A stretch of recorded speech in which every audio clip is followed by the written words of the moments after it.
halfway around the world. I've come to you today to help you express your love, God's love, for the most neglected people on the face of the earth. Right now today, thousands and thousands of brand new baby Christians are looking to us for resources to help them disciple the next generation of Christians amongst the Aboriginal people in Australia. In the middle of the night, like somebody poured a bucket of water over me, I was suddenly awake, and I knew God wanted to do business with me, so I knelt by the edge of my bed and prayed in repentance and said I was that sorry, and went on. And then, in the middle of all that, I heard a voice, a male voice. I was the only man in my house, and the voice said, "I want you to evangelize in Australia." I grew up in a ghetto. I hardly knew how to spell Australia, much less where it was. And I said, like a kid, "Whoo!" And the same voice said, "The Aborigines." My advisors worked with the mentor's ideas to put them into action on sometimes a weekly basis. We'd talk and pray. The prayer people helped God answer prayers and direct me, so that after 5 years we had a plan on how we would attack Australia, but we still needed the money to finance the plan. In the midst of that, I went on a little tour, and suddenly I walked into the chairman emeritus, a guy by the name of Wesley Duell. Wesley was just hanging out in front of his office, and he approached me, and I told him the story I've just told you. And he said, "Fred, you can't go to Australia." And I said, wait a second, I got a plan, I'm raising the money. Why? He says, "Fred, how many prayer warriors do they have?" I said, "Oh, I got 100, 150. He says, "That ain't enough." He says, "You're going into a demonic stronghold. Without massive united action prayer, you'll be wiped out."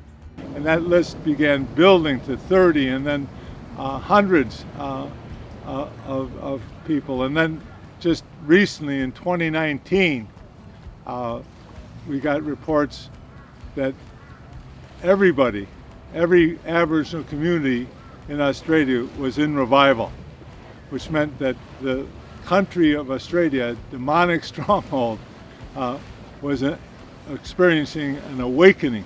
I have been ministering among Aboriginal people for more than 30 years now, and I've seen some wonderful moves of God that you would have to call revival.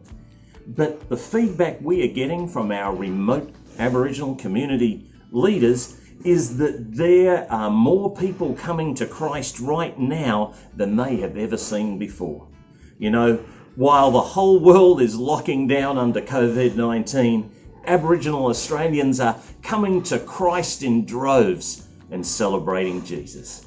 If we want this revival amongst the Aborigines to spread across Australia to all ethnic groups, we have to stop this and fill this discipling gap.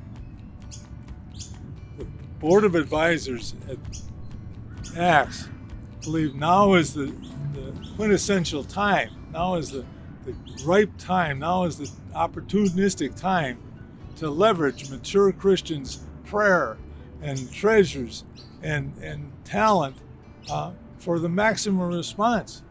The only solution to this discipling gap is massive united action prayer. And we have to get our prayer partners praying. We have to get our volunteer evangelists out there distributing Bibles and other Christian materials. What we've committed to do is focus on the 4 to 14-year-old, the biggest opportunity out there, to help create this massive united action prayer response to the discipling gap. ACTS is committed to placing biblical resources in every Aboriginal child's school and or home in the next 2 years. I pray that you can see that ACTS is 100% all in to filling this discipling gap. You can sponsor a volunteer evangelist like Carl Mosher, Terry Medling, for $39 a month, which provides them with a steady flow of Christian resources each month. So please, please, please get on board. Help us by going to this website listed below.